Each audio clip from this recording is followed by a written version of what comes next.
Психологияда кесибин сүйгөн адамдар өзүн бактылуу сезери жана чексиз ийгиликтерди жаратары айтылып келет. Чоң ачылыштар, дүйнөнү дүңгүрөткөн компаниялар жана тарыхта калган ысымдар кесибин сүйгөн адамдарга таандык. Мисалы, Стив Джобс өз кесибин сүйбөгөндө азыр Apple'дын кооз компьютерлери жана телефондору болмок эмес. Албетте, кесип тандоодо мугалимдерден, ага-эжелерден жана ата-энеден кеңеш сурап коюу ашыктык кылбайт. Бирок акыркы чечимди өзүбүз гана кабыл алышыбыз керек. Сиз үчүн бирөө кесип тандаганы такыр туура эмес. Себеби бул сиздин жашооңуз жана ага жалгыз өзүңүз гана жоопкерчиликтүү экениңизди унутпаңыз. Минтип айтканымдын себеби, бир кезде ата-энем мени өзүм каалабаган кесипке окуткан. Азыр менде диплом бар, бирок жумушум жок деп кейиген замандаштар көп кездешет. Эгер сиз да ушундай кырдаалга кабылып, 2 болуп турсаңыз, 1-курстун жарым жылына өзүңүзгө жаккан кесипке өтүп кеткениңиз туура болот. Ошондо 4-5 жыл убактыңызды текке кетпейт деп ойлойм.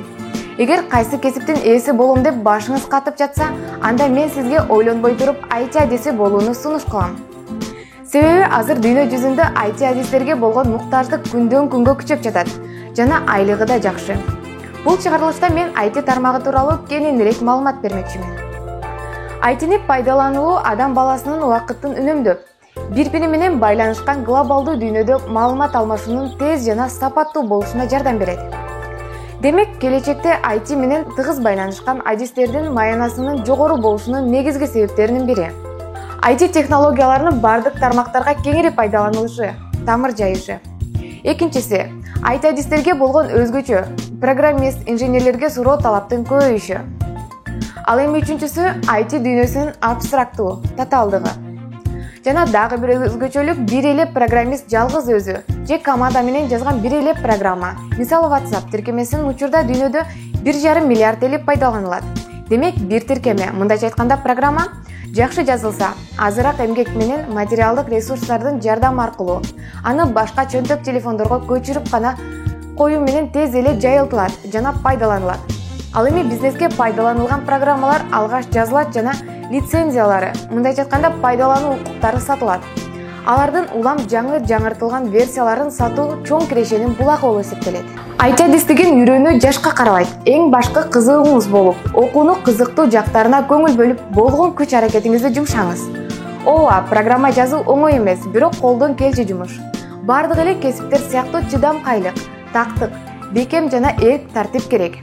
IT тармагына тиешелүү болгон кесиптер: менеджер, компаниядагы кайсы бир бөлүмдүн жетекчиси; PR менеджер, коомчулук менен байланыш бөлүмүнүн жетекчиси; HR менеджер, кадрлар бөлүмүнүн жетекчиси; креатив директору, компания фирмалардагы жарнактык дизайнерлер тобунун жетекчиси.